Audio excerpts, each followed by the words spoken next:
আজকে একটা মুসুর ডালের এমন রেসিপি শেয়ার করব, এই ডাল যদি একবার খাও এই ডালের কিন্তু প্রেমে পড়ে যাবে। যখনই বাড়িতে ডাল রান্না হবে তখনই মনে হবে এইভাবেই ডালটা বানাই। এই ডালটার সঙ্গে যদি থাকে শুকনো শুকনো আলু পোস্ত, আর তো কিছুই লাগবে না। প্রথমে কি করলাম, কড়াইয়ের মধ্যে জল গরম করতে দিলাম, তার মধ্যে 1 চামচ নুন দিয়ে দিলাম। 2 কাপ মুসুর ডাল আগে থেকেই ভালো করে ধুয়ে নিয়েছিলাম, ডালটা কড়াইয়ের মধ্যে সেদ্ধ করে নিচ্ছি। তোমরা চাইলে প্রেসার কুকারের মধ্যে 1টা থেকে 2টো সিটি দিয়ে ডালটা সেদ্ধ করে নিতে পারো। মোটামুটি মিনিট 10 মতো ডালটা ঢাকা দিয়ে ফুটিয়ে নিয়েছি। ডালটা কিন্তু অনেকটাই সেদ্ধ হয়ে গেছে। ডালটা মোটামুটি এখানে আমি 90% সেদ্ধ করে নিয়েছি। ফোড়ন দেওয়ার পর ডালটা একটু ফুটিয়ে আরও ভালোভাবে সেদ্ধ করে নেব। যে কোনো ডাল বানাতে এই টিপসটা তোমরা মাথায় রাখবে, ডালের মধ্যে ফোড়ন দেওয়ার পর ডালটা ভালো করে ফুটাতে হবে। এই যে দেখতে পেলে কড়াই পরিষ্কার করে 2 চামচ সর্ষের তেল গরম করে দিয়ে দিলাম সেই ম্যাজিক্যাল ফোড়ন। ফোড়নটা কী দিলাম বলো তো? রাঁধুনি। হ্যাঁ, রাঁধুনি ফোড়নে মুসুর ডালের ফ্লেভারটা এত ভালো হয়, তোমরা যদি একবার বানিয়ে খাও এই ডালে প্রেমে পড়ে যাবে। দিলাম 1 চামচ রাঁধুনি। রাঁধুনিটা না হাতে করে একটু ক্রাশ করে দিও, একটু ঘষে দিলে রাঁধুনির আসল গন্ধটা কিন্তু বেরোয়। তারপর একটা তেজপাতা আর 2টো শুকনো লঙ্কা দিয়ে দিলাম।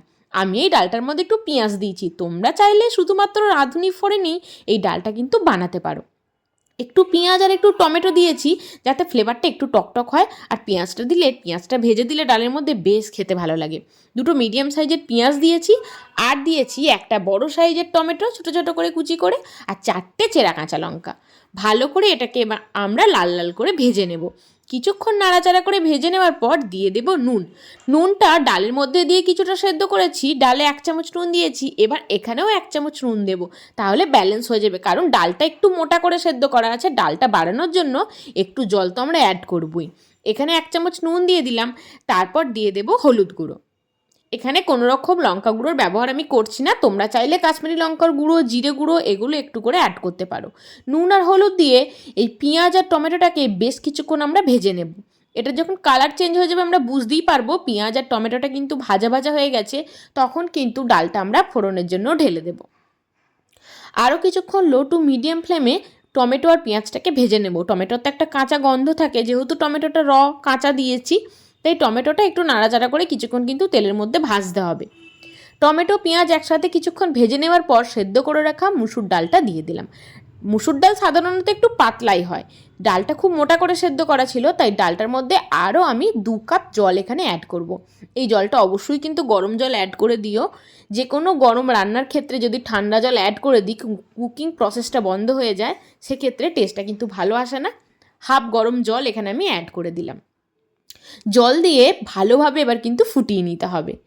ফোড়ন দেওয়ার পর ডালের একটাই কাজ, টকবক টকবক করে ডালটা কিন্তু ফোটাতে হবে, তাহলে ফোড়নের যে আসল অ্যারোমা সেটা কিন্তু বেরিয়ে আসবে। আরেকটু নুন লাগতো, এখানে 1/2 চামচ মতো নুন আমি অ্যাড করে দিলাম। তারপর ডালটাকে ভালোভাবে ফুটিয়ে নেব।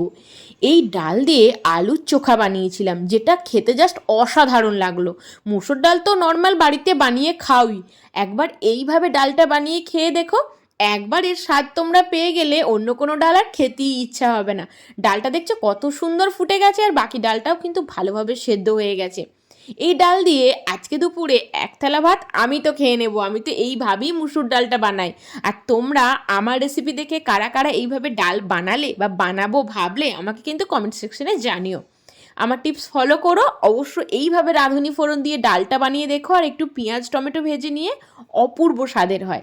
রেসিপিটা কেমন লাগলো জানিও, ভালো লাগলে লাইক করো, ফ্রেন্ড ফ্যামিলির সঙ্গে শেয়ার করো। টাটা, সবাই ভালো থেকো।